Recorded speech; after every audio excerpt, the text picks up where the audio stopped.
J'ai pris conscience que je ne me débarrasserais pas de cette maladie avec un traitement allopathique classique et une prise en charge conventionnelle, que la solution ne viendrait pas de l'extérieur, et j'ai très envie de jeûner pour devenir acteur de ma guérison. Mais je ne sais pas choisir le type de jeûne. Est-ce que je dois plutôt m'orienter vers un jeûne court ou un jeûne long ? Est-ce que le jeûne intermittent serait plus judicieux ou bien de démarrer par une détox ?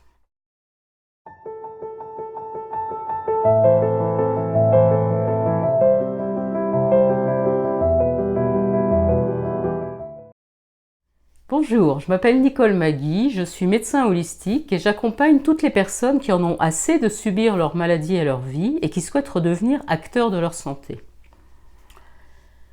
Aujourd'hui, nous allons mettre du relief dans les différences qui existent entre un jeûne long, un jeûne court, un jeûne hydrique, un jeûne sec, un jeûne intermittent. Et surtout, comment on va conseiller une personne qui veut entrer dans cette expérience du jeûne. Il est évident que nous allons tenir compte de son état de santé, de sa vitalité, du temps dont elle dispose pour pratiquer ce jeûne, des intentions qu'elle y met.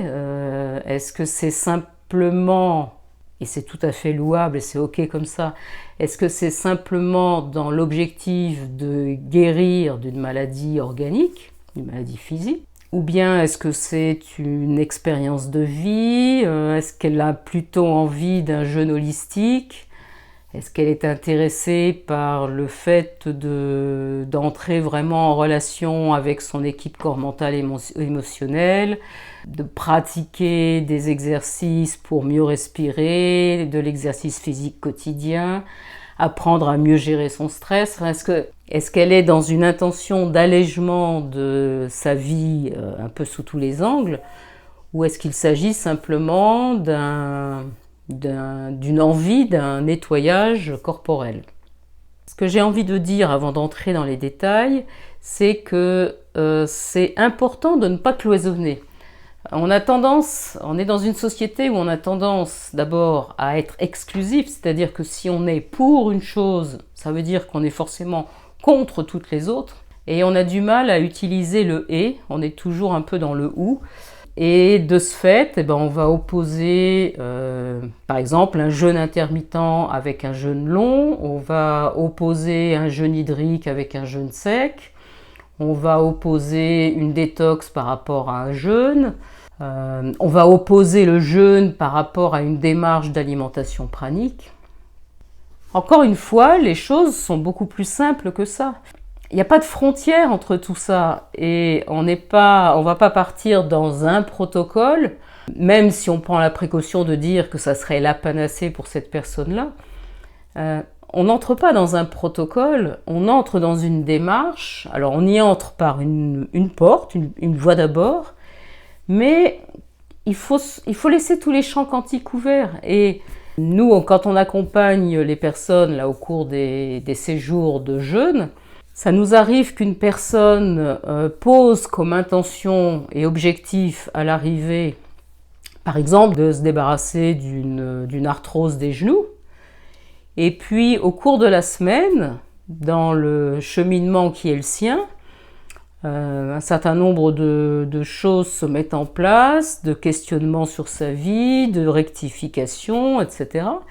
Et quand on fait le point en fin de séjour, on a la surprise et la joie d'entendre que ça a été une expérience vraiment fondamentale et fondatrice pour elle, et qu'il y aura un avant, un après, et que sa vie, maintenant, elle va l'appréhender d'une toute autre façon. Et personne ne sait à l'avance qu'est-ce qui va se passer au cours d'une semaine de jeûne.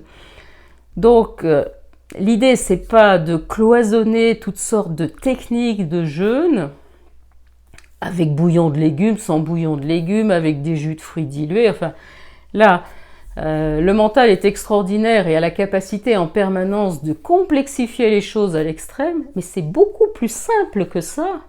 Ce qui est sûr, c'est que l'intention est d'améliorer très très nettement le rendement digestif de cet organisme, de ce corps qui vient jeûner.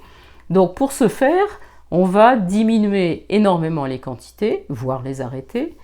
Et si on ne les arrête pas, il est évident qu'on ne va laisser que des aliments qui sont extrêmement vivants, extrêmement concentrés en vitamines, en minéraux, en enzymes, en antioxydants, et qu'on va arrêter tout le reste. Mais le plus important pour moi, c'est de dire, et c'est quelque chose qu'on répète et qu'on répète pendant toute la semaine de jeûne dans les accompagnements, il n'y a pas une règle absolue qui serait meilleure que les autres. Alors souvent les gens me disent, mais toi, comment tu gères ta vie, le jeûne dans ta vie, tous les combien de temps tu jeûnes? Je ne sais pas répondre à cette question. Je jeûne quand le jeûne se présente à moi. C'est aussi simple que ça. Et je mange quand l'alimentation se présente à moi. Et je crois que là où il faut arriver, c'est à ce que l'alimentation ne soit plus un problème, mais encore au-delà de ça, que l'alimentation ne soit plus un sujet. Je veux dire l'alimentation, la nourriture alimentaire, c'est-à-dire parce qu'il y a évidemment 1000 façons de se nourrir, mais la nourriture apportée par des aliments, que ce soit solide ou liquide, l'idéal c'est que ça ne soit plus un sujet, que ça ne soit plus une contrainte, qu'on ne soit plus dans des horaires de repas obligatoires.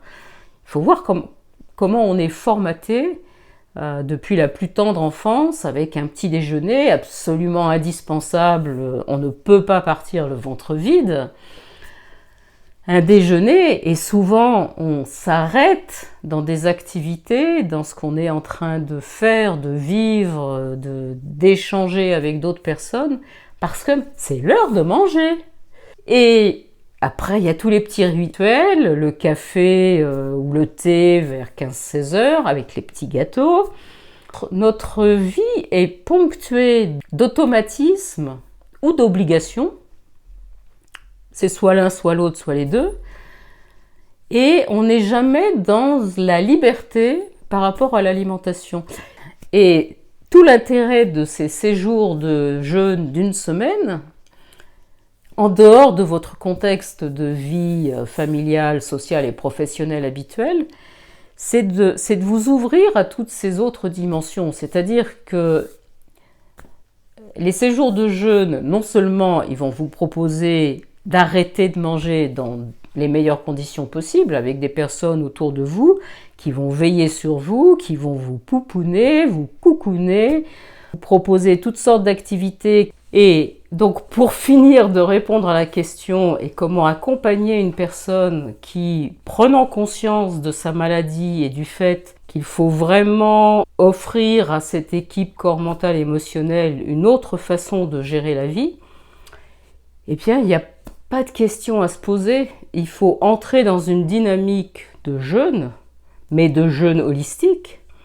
Un jeûne qui certes va être un jeûne alimentaire, en respectant bien sûr des apports en eau, en apprenant à ressentir la soif et ne boire que la juste quantité d'eau, ne pas remplacer l'alimentation par une goinfrerie d'eau qui n'aurait aucun sens, si ce n'est de fatiguer les reins et de dépenser de manière totalement inutile de l'énergie à ce turnover de l'eau et ce fonctionnement obligatoire des reins.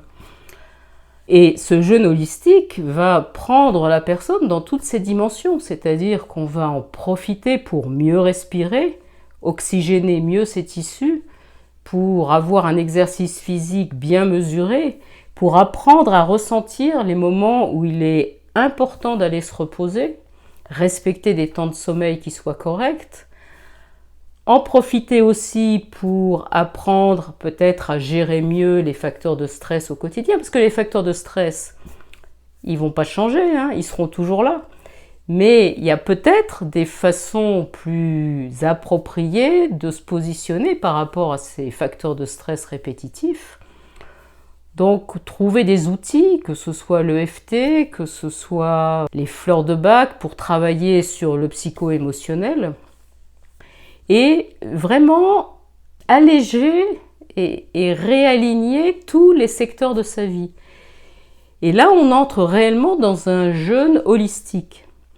Et après, entre le jeûne holistique et le jeûne holistique où on aurait une acuité particulière de reconnexion au vivant autour de nous, à l'énergie qui nous anime et qui anime tous les microcosmes autour de nous, et une démarche pranique, pour moi, il n'y a pas de frontière. Mais il y a une sacrée nuance, c'est-à-dire que si vous faites une démarche de vous inscrire dans un séjour de transition pour une alimentation pranique, il y a de fortes chances que le mental soit un peu en jeu. Alors que si vous prenez conscience que vous avez des symptômes qui vous ennuient, vous décidez de changer de mode d'appréhension de la santé sur le plan général, de cesser d'attendre une solution qui viendrait de l'extérieur et de vous prendre en charge, de devenir vraiment acteur de votre guérison, et que dans cette orientation et cette intention, vous vous inscrivez à un séjour de jeûne, sans en savoir beaucoup plus, sauf que c'est un jeûne multidimensionnel qu'on appelle jeûne holistique.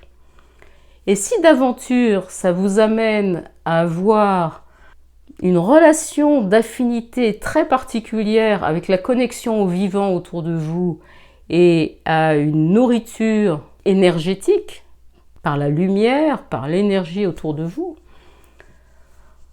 eh bien là, il n'y a aucun souci. Laissez les champs s'ouvrir et allez là où la vie vous mène. Voilà, je vous souhaite une très très belle journée et je vous dis à demain pour une autre vidéo.